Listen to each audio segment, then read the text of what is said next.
Claudio Di Girolamo, artista visual, teatrista y cineasta, pero en este momento estoy dedicado más bien a la pintura.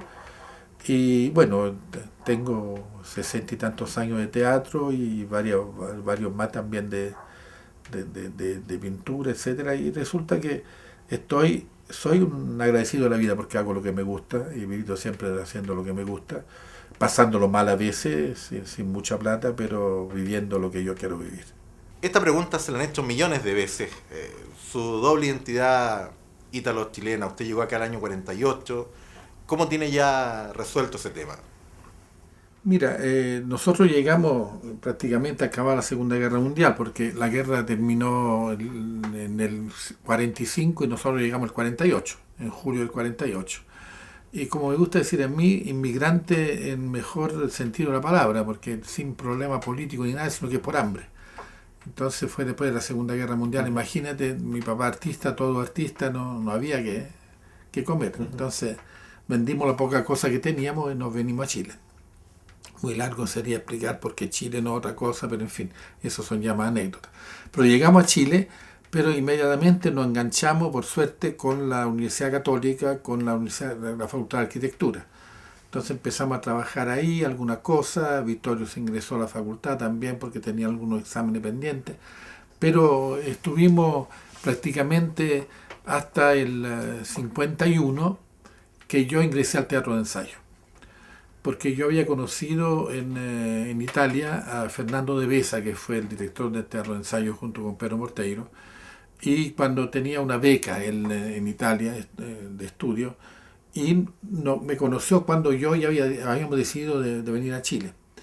Entonces me prometió que, mira, de todas maneras tú vas a trabajar conmigo, porque él vio mi trabajo en la escuela, que sé yo, y todo.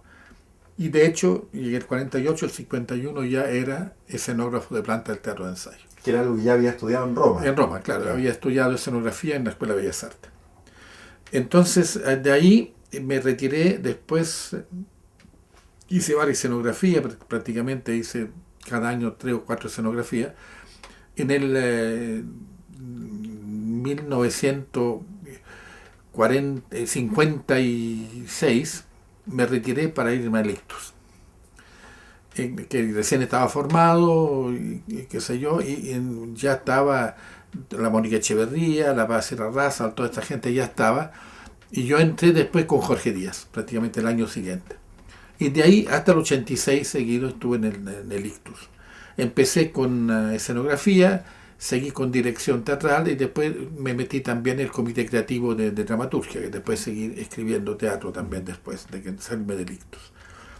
Y en el 86 me retiré del Ictus y formé el taller Teatro 2 con Pesutich, con Bravo y con Paulete, y prácticamente la obra emblemática que hicimos fue Los Payasos de la Esperanza, y después un par más. Pero fue una cosa muy interesante porque fue después de la experiencia del teatro convento y todo lo demás, que era toda la época. Fue un trabajo muy hermoso y muy libre, porque dijimos, mira, nos vamos a juntar cuando tengamos algo junto que ver, algún proyecto común, y ahí nos juntamos y listo. Bueno, todo esto, paralelamente toda mi trayectoria de pintura, que empecé a trabajar, ya en el 52 habían pintado varios murales, pero pinté una de las cosas más emblemáticas, que fue el mural del Hotel Pedro de Valdivia en Valdivia, que fue destruido el año pasado. Y después ya seguí de largo y tengo, para hacerla corta, más o menos unos 100 murales hechos en distintas iglesias y edificios públicos de Chile. Eso fue mi historia total desde el punto de vista de mi disciplina. ¿Cómo vive usted en materia cultural el periodo de la UP? ¿Cuál es el recuerdo que más le ha quedado en la memoria? Bueno, lo que pasa es lo siguiente, tampoco fue el tiempo, pero yo me acuerdo cuando vinieron todos sobre la Operación Verdad, si tú te acuerdas, y hubo una cosa muy especial. Bueno, el Ictus ya estábamos metidos de cabeza en eso. Acuérdate que nosotros en el 69 habíamos hecho Libertad, que fue una escandalera muy grande respecto a mucha gente. Y resulta, me acuerdo que incluso dimos una función en la Universidad de Valparaíso, la Universidad Católica de Valparaíso, la Universidad Tomada. Fíjate, hicimos una función allá de Libertad. Entonces ya estábamos bastante metidos y preparados en eso, pero cuando ya vinieron sobre todo los italianos, me acuerdo vino Luigi Nono, el gran músico italiano, estuvimos mucho con él y realmente tuvimos por fin una visión un poco más objetiva de lo que éramos. Yo creo que nosotros empezamos a tener claro lo que hacíamos en el Ictus cuando pudimos empezar a salir, incluso durante la dictadura fuera de Chile. Porque cuando hacíamos teatro aquí había un problema muy serio para nosotros que lo discutíamos mucho entre los compañeros, que la gente estaba tan comprometida con lo que nosotros hacíamos que tú no sabías si te aplaudían por lo que decía, no como lo decía, no desde el punto de vista artístico, sino que desde el punto de vista ideológico, que están perfectamente identificados con lo que nosotros hacíamos. Entonces al salir de Chile tú te dabas cuenta realmente en qué nivel estabas. Cuéntenos sobre su labor en Canal 3 entre el año 69 y 71. Le tocó relacionarse con dos gobiernos, con Frei Montalva y con Allende. ¿Qué recuerdos tiene? Antes del golpe, mira, fue muy especial. Para mí también me sirvió mucho para ver la televisión desde adentro. Yo estaba en el Ictus y de repente llaman a Jaime Celedón para Canal 9, que fue director del Canal 9 en la misma época. Y de repente me llama Fernando Castillo para que yo me haga cargo del Canal 13.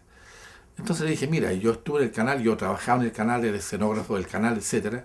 Pero dije, bueno, tú sabes lo que yo pienso de la televisión cultural. Para eso es. Entonces tuve la suerte de empezar a hacer algunas cosas en televisión cultural, pero ahí hubo un problema muy serio porque ya la politización y todo el antagonismo eran tan fuertes, salían a cada rato en la universidad, letreros, fuera el comunista Di Girolamo de la televisión, qué sé yo, los señores, todos los que están hoy día, ni los nombres, eran todos de la FEUC, ¿te fijas? Entonces eran todos los días, era una cosa tremenda respecto a eso. Y resulta que incluso yo me fueron porque cuando se trató de meter a Jaime Guzmán en A esta hora se improvisa, que la derecha pidió eso, yo sabía lo que intentaba Jaime Guzmán en la cosa, entonces dije, mira, yo esa cosa no la acepto porque creo que ahí se está, no te digo, cada uno tiene el derecho de decir su opinión y todo, pero aquí se está armando un golpe. Entonces entonces dije la frase histórica que nunca más la digo él o yo, por supuesto que fui yo que me fui. Y ahí además porque empezaron con todo el asunto de hacerlo corporación, por todo el asunto del autofinanciamiento, que esto y lo otro. Y entonces ahí es donde empezaron todos los consejos, con esa idea tan rara que tenemos el pluralismo aquí, que es coteo político, no es pluralismo eso. Entonces, evidentemente, había mucho más gente de derecha y qué sé yo. Entonces, cuando se hubo que votar, porque hubo votación para el director, yo tenía el 75% de obrero empleado a mi favor y me sacaron. Y ahí donde llamaron a Abun y Abun ganó con 51%. Y a esas alturas ya era bien evidente que había gente que exhibía en los medios abiertamente su tendencia en pro de un golpe de Estado. Claro, en pro ellos hablaban del caos. Es decir, todavía sigue un grupo de centro hablando del caos que había, que hubo que recurrir a la Fuerza Armada porque ya era un caos espantoso. Y es muy raro porque fue el día antes de que Allende llamara al plebiscito para saber si seguía o no. Entonces, estaban tan seguros que era el caos, era cuestión de esperar un día más y se iba solito. Entonces creo que ahí, bueno, la historia dirá después todo lo que... Y sin embargo, yo desgraciadamente tengo que decirle algo que no es muy alentador. Cuando se quejan que todavía hay gente nostálgica, qué sé yo, y todo eso, en Italia después de tanto tiempo hay neofascistas. Entonces, eso es muy lento para quitar esa cosa. Y además empieza a mitificarse todo, como que el arreglo económico es obra de Pinochet, fíjate, como que no pasó nada en el mundo, no pasó nada, que cambiaron la regla, qué sé yo, sino que fue en medio de él. Bueno, pero esas cosas después se verán cuando sea el momento. Yo no lo voy a ver, pero ustedes a lo mejor sí, pero yo no. ¿Cómo fue el día 11 para usted, el día del golpe? ¿Qué sucedía? Y me acuerdo que yo había ido a dejar recién a mis hijas en la Teresiana, que estaban cerca de Tomás Moro.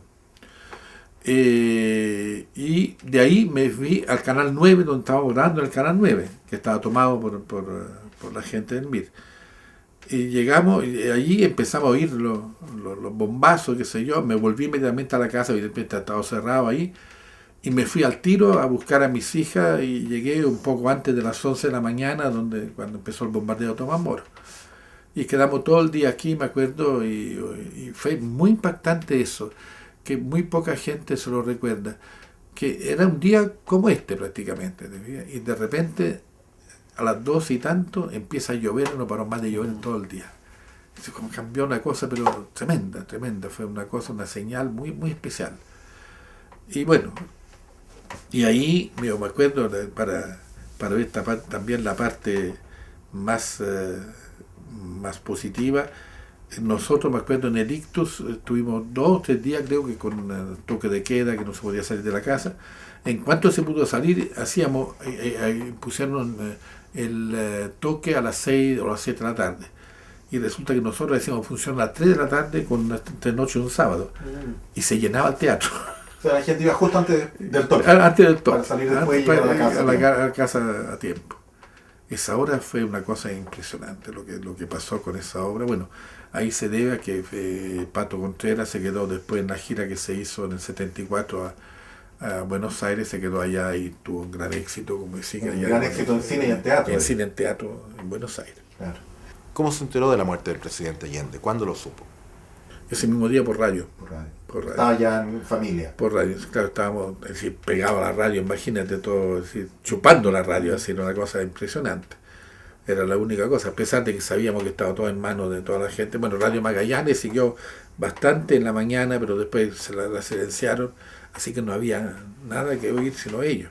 Entonces me mandé todos los bandos, número 1, número 2, número 3, era tremendo. Fue una, me acuerdo, una cosa de acabo de mundo, así como. Y no tanto, te diría yo, yo había vivido el fascismo, había vivido el nazismo, entonces no fue tanto por el asunto específico, puntual de Allende, de la Unidad Popular, sino que aquí se acaba un mundo para que empiece otro. Es un mundo que se acabó. Y creo que hoy día todavía hay gente que cree que es cuestión de pegar en 2009 con el 73, y no se puede. Han pasado miles de cosas en el mundo. Lo mismo que para los nostálgicos de Pinochet también han pasado muchas cosas en el mundo que no vuelven para atrás las cosas. Entonces eso de saber que se perdió un mundo para siempre.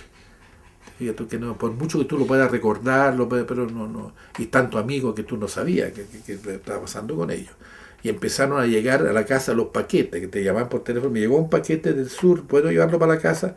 Ya tráigalo. Y era gente que te traía a la casa. Que necesitaba estar de paso. De paso, claro. Y fue bien impactante eso. ¿Cómo cambió su vida cotidiana después del 11 de septiembre? Mira, yo creo que lo más importante fue que se entendió que decidimos seguir con nuestra vida, ¿te fijas? Entonces creo que el teatro ahí me ayudó muchísimo, que había que ir al teatro, había que hacer las cosas, había que seguir con la vida.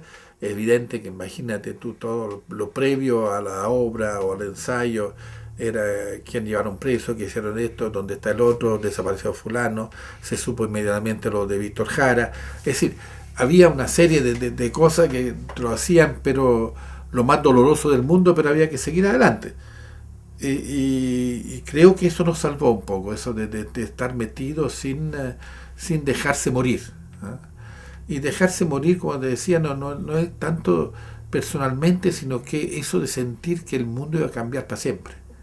Nunca, yo me acuerdo que yo viajé a Europa en el 74, que me inventó la Olivetti una beca para sacarme del medio, y estuve 7 meses en Italia, estuve en Ivrea y Milán, y me acuerdo que tenía reunión con los exiliados, con los primeros exiliados y todo con la maleta hecha para volverse. Yo hacía el papel del malo, que yo me acuerdo un día me retó Fernando Castillo en la casa de él, porque yo le dije, mira, deshagan la maleta porque esta cuestión va para largo. No puede decir esto, tú nos quitas la esperanza, pero mira, esta es la realidad. Esto va a durar mucho, esta gente se va a instalar. Digo, créanme, yo tengo la experiencia del fascismo, así que esa cuestión no es así nomás. Esta gente no está para. Porque incluso mucha gente derecha bien intencionada creía que le decía, bueno, los militares vienen para acá y nos entregan inmediatamente el gobierno a los civiles, las pinzas. Entonces fue una cosa, creo que hay mucha gente, incluso muchos DC que se jugaron por el golpe, porque le tenían pánico al comunismo, se dieron cuenta que habían metido la pata en el sentido que esta gente no pensaba dejar el poder. Y que Pinochet era un proyecto fundacional. Tenía fundacional. Claro. De hecho, oye, acuérdate lo que en Diego Portales, 1810-1973, una fecha que tenían los dos podios. Claro. Entre medio no pasó nada en Chile. Claro. Nada pasó, ¿me entiendes?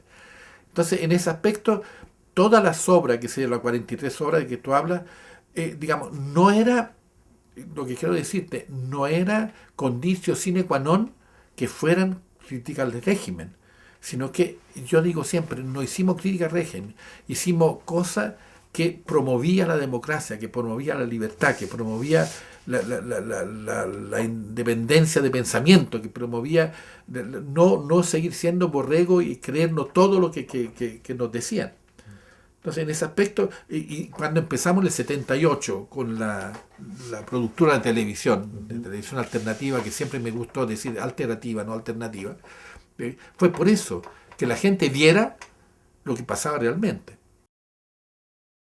Primavera con una esquina rota pasó también a la historia aquella función en el Teatro Ictus de marzo del 85, cuando el actor Roberto Parada se entera de la muerte de su hijo, uno de los 3 profesionales degollados.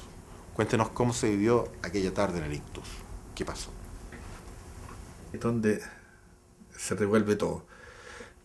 Estábamos, digamos, ya se había sabido que habían secuestrado a Natino, a Guerrero y a Parada, y estaba, imagina, nosotros estábamos dando Primavera con la esquina rota, y un día me acuerdo, ese mismo día, bajando a Camarines, me dice Roberto, mira,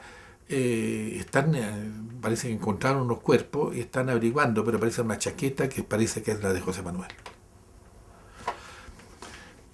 Bueno, baja a Camarines y todo, y llega la noticia que efectivamente hay uno de los muertos de José Manuel, de los degollados, no los muertos, los degollados mismo. O sea, hay que subrayar eso, no es que lo mataran de un balazo. Y resulta de que estaba Bushman ahí, y estaba en el intermedio, y había que avisarle a Roberto que efectivamente era y por suerte estaba el doctor Titelman, muy amigo del Ictus. Entonces bajamos a Camarines con el doctor por si acaso le pasaba algo a Roberto. Y mientras tanto, el tonto de Bushman subió al escenario, solo dijo, mire, un momentito, porque Claudio y yo vamos a hablar con ustedes, al público. Y en Camarines, seguramente pensando que íbamos a cortar la función, que no se iba a hacer. Y en Camarines, cuando le dimos la noticia a Roberto, fue muy entero, y lo único que se pidió, mira, por favor, compañero, yo tengo que seguir haciendo la función si no me muero. Tengo que seguir hasta el final. Entonces me tocó a mí subir y decirle, imagina, la gente no sabía qué esta pasaba, qué sé yo, decirle, mire, pasó esto y esto, y nos vamos, no, por favor, vengo con un mensaje, Roberto, que por él necesita terminar la función. Y fue tremendo. El segundo acto fue impresionante porque lloraban todo el mundo arriba del escenario, abajo del escenario, era todo. Y cuando terminó, se paró todo el público a aplaudir, a rabiar. ¿Y qué dijo Roberto Parada al final de esa obra? Dijo, un momento, yo quiero dedicar esta función al hermoso hijo que tenía. Y ahí quedó la embarrada. Y entonces, y después, fíjate que fue muy lindo que todos los días en las funciones había una romería al escenario entregándole un clavel rojo a Roberto. Todo el público entraba, subía al escenario a entregar a Roberto. Y nosotros estábamos ya filmando el sexto A. Y me acuerdo que, fíjate tú, que fue eso bien impresionante. Fue la filmación de cuando le avisan a Roberto y a los dos Roberto, a Poleta y todo, el amigo, que encontraron el cuerpo del compañero en un canal. Se cumplía un mes de la muerte de José Manuel. Recién, el mismo día. Y entonces Roberto tuve que hacerle repetir 20 veces la misma toma. Porque entonces para sobreponerse sobreactuaba. Y ponía cara.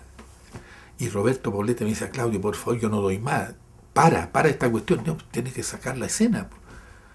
Entonces repetir hasta que parece que ya con el mismo cansancio le dio la cosa justa para que no fuera tan gesticulada la cosa. Hablemos por favor sobre el largometraje Sexto A 1965, que tiene un elenco con destacados actores de ese momento de teatro y televisión, y donde aparece también Roberto Parada. Mira, la temática era precisamente, el Sexto A era un curso de una escuela cualquiera, donde se juntan por razones ajenas a su voluntad algunos personajes que estaban todavía, el profesor con algunos alumnos, con 2 alumnos, pero lo interesante era que era sacado de la vida diaria.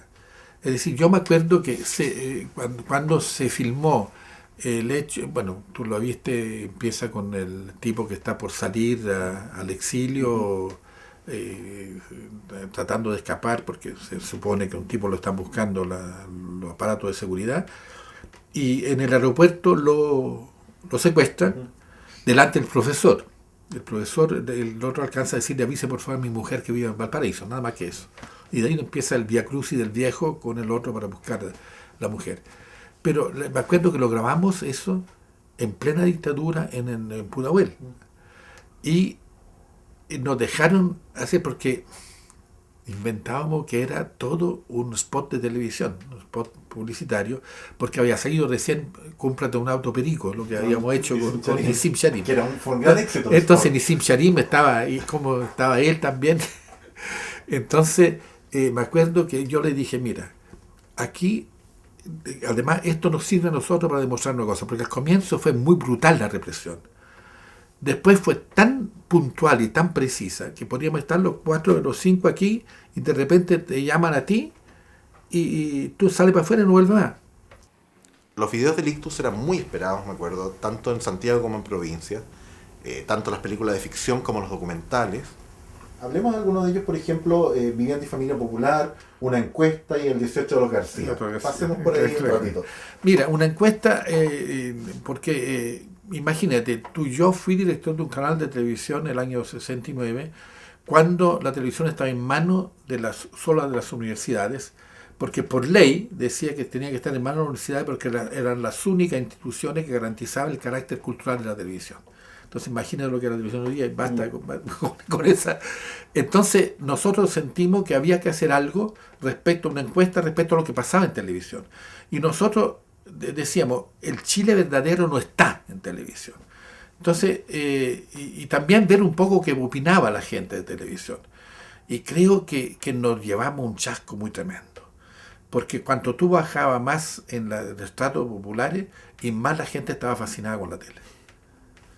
Entonces digo, pero ustedes están en la tele en veces cuando nos pasa algo. ¿Sí? Pero estaban como resignados, eso era. Entonces me acuerdo que eso fue una cosa muy acuciosa porque estuvo también ahí Augusto Góngora, claro, como entrevistador, y además estaba metido ya ante el análisis, estaba toda la cosa, y entonces mismo elaboramos junto a las preguntas precisas. Entonces creo que incluso desde el punto de vista científico, entre comillas, una encuesta fue una encuesta hecha en serio.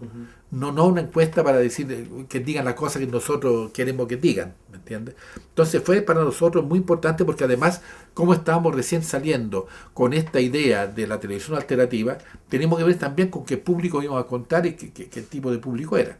Entonces eso sirvió. Después vivienda popular, bueno, los primeros campamentos. Fue metido en el problema de los allegados, que tampoco los primeros allegados. De allegados no salía nada de los medios, ¿me entiendes tú? Entonces, bueno, acuérdate, linda esquina, Chile, lindo país, esquina con vista al mar, era Chile avanza, en orden y paz Chile avanza. Ese era el eslogan de la Junta Militar. En claro. Orden y paz Chile avanza, así que no había donde perderse. Claro. Y creo que ahí donde nosotros empezamos a hacer eso, y los documentales para mi gusto fueron incluso una nueva manera de ver el documental. Casi docudrama, no eran documentales a seca, eran cosas que era como digamos, como no éramos periodistas, nos involucrábamos con el entrevistado, entonces era una cosa muy especial, no era esa objetividad, nosotros creíamos en la objetividad, entonces éramos nosotros mismos, sin falsear la cosa, que preguntábamos, hacíamos las cosas. Entonces yo incluso después de la encuesta, los demás documentales que hice, lo hice solo preguntando yo mismo con la gente. Por ejemplo, el otro documental de Yarlán, ¿no? Andrés de la Victoria, es evidente que toda la pregunta que le hago a la Claudina Núñez, que ahora es alcaldesa y todo lo demás, y que era dirigente poblacional, entonces, eran preguntas muy dirigidas para saber exactamente lo que opinaba. La confianza y el arrojo de esa gente para contestar las cosas que contestaron.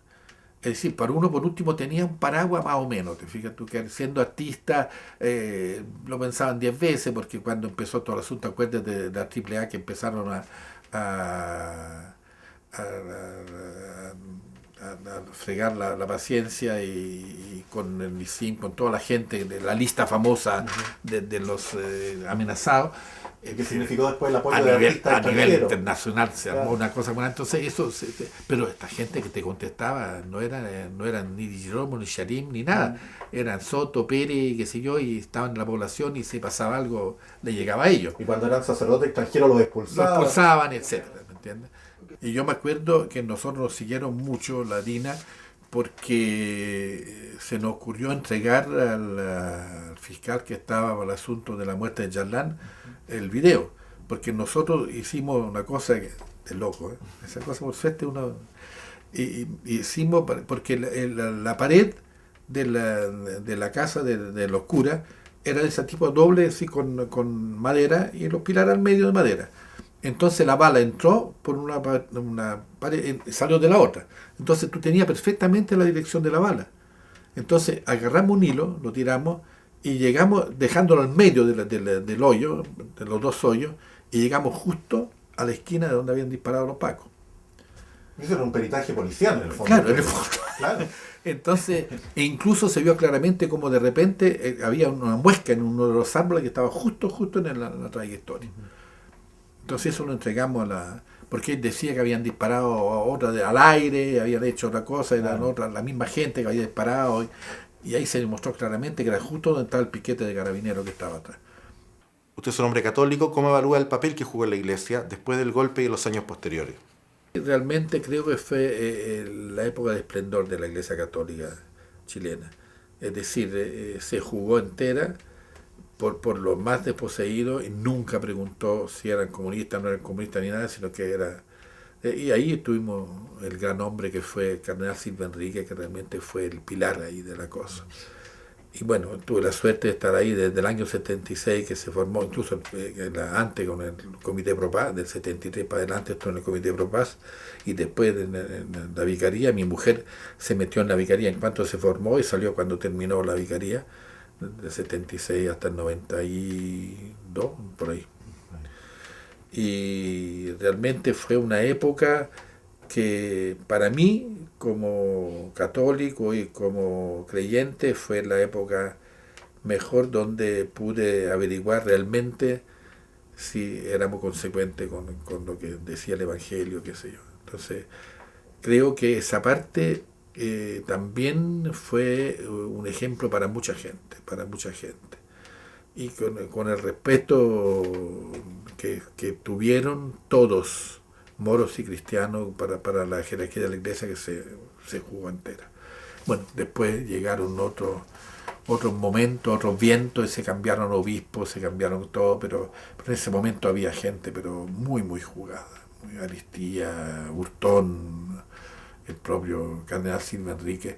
Era gente realmente que y además era gente que no tenía miedo de decir las cosas por su nombre, ¿me entiendes? No era esa iglesia acomodaticia que tiene que estar con el poder, sino que decirme las cosas son así, si te gusta, bueno, si no, no.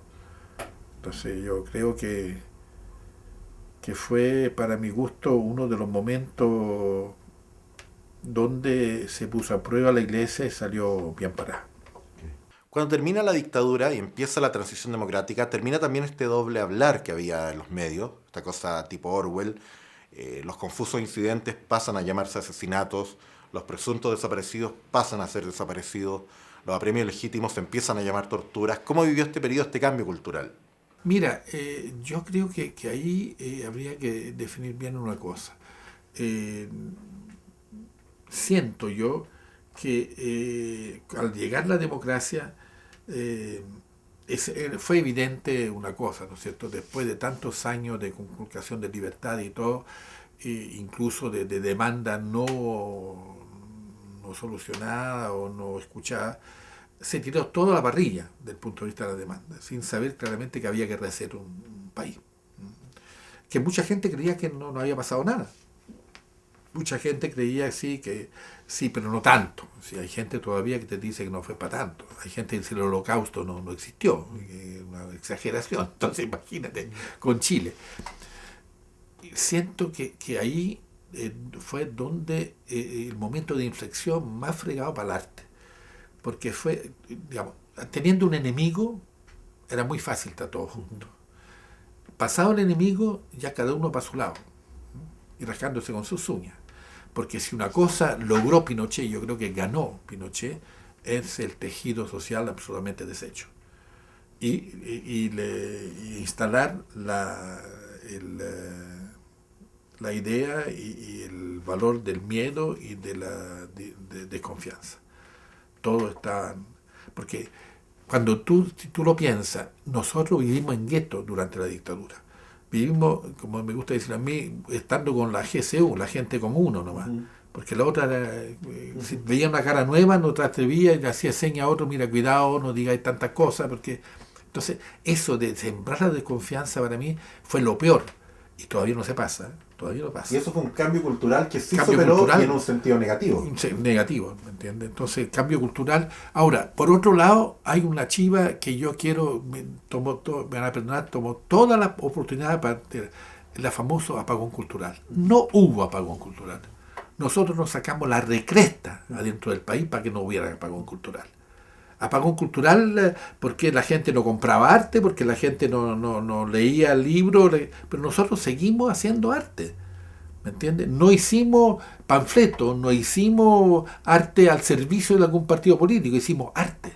Entonces creo, y eso vaya a los músicos, vaya a los teatristas, vaya a los literatos, vaya a los del arte visual, a todo el mundo, hicimos arte. Entonces, el apagón cultural, ¿en cuanto a qué? En cuanto a la distribución del arte, claro. Tú le quitas el megáfono, le quitas la amplificación, entonces nadie oye ni nadie ve. Pero siguió habiendo, si no habría habido la reconstrucción de Chile. Sin esa gente, no quiero hablar de uno, sino que sin esa gente que se esforzó para seguir haciendo arte en las condiciones más infames, no habría habido cultura hoy día en Chile. ¿Entiendes? ¿Qué es la memoria para usted? Sin memoria no hay porvenir, no hay futuro. Sin memoria, mira, este es un homenaje precisamente a mi padre, este cuadro, porque una vez me dijo una cosa que me ha quedado grabada. Cuando cumplió 90 me dijo, Claudio, a mi edad uno no piensa, recuerda. La memoria es lo que nos mantiene vivos y nos puede dar la posibilidad de pasar el bastón de la posta a las nuevas generaciones. La memoria es decir, uno no muere hasta que es recordado. Uno no muere hasta... Y hay valores que pueden morirse. Hay valores de solidaridad, valores de la verdad, valores de muchas cosas que estamos olvidando, que si no hay la memoria, nadie nos recuerda esos valores, vamos a morir como pueblo. ¿Y qué le parece en ese contexto iniciativas como este archivo audiovisual y el Museo de la Memoria? El Museo de la Memoria, para mi gusto, es tal vez, yo diría, lo más importante que puede haber hecho el gobierno de la Michelle Bachelet. Yo creo que es un hito en la historia de Chile que todavía se ve, estamos muy cerca de lo que ha pasado. Pero realmente eso va a ser, porque esto además no es solamente de hoy, es para siempre, fíjate, para después. Entonces, creo que esa parte la gente no lo aquilata. Digamos, para las nuevas generaciones, saber de dónde viene uno, lo que ha pasado, no para volver atrás, no para decir, mira, el tiempo pasado fue mejor, no, para decir, este puede ser mejor, pero depende de mí. Yo tengo que hacer historia. Lo mismo que existe esta historia, yo tengo un deber ético y moral frente a mi comunidad, frente a mi sociedad, de ser constructor de sociedad junto con los demás. Usted participó también en un trabajo en el diseño del memorial de Lonquén, tengo entendido. No, tuve, sí, claro, Lonquén, pero en el asunto este de que está en Isla de Maipo. En Isla de Maipo, que lo hicimos junto con Alberto Moreira, que estamos haciendo junto ahora el memorial de Quintero. Y creo, bueno, eso es el cuarto o quinto que hago, porque empecé con el cementerio general, Ujú. que fue muy lindo eso, porque fue la agrupación de dinero desaparecido que dijo, mira, no queremos concurso nada, queremos que tú, Nemesio Antunes, tú, Pancho Gacitúa, tú, Claudio Girolamo, hagan el memorial. Y entonces empecé con ese, después hice uno de Temuco, después ahora el de Isla de Maipo, ahora el de Quintero.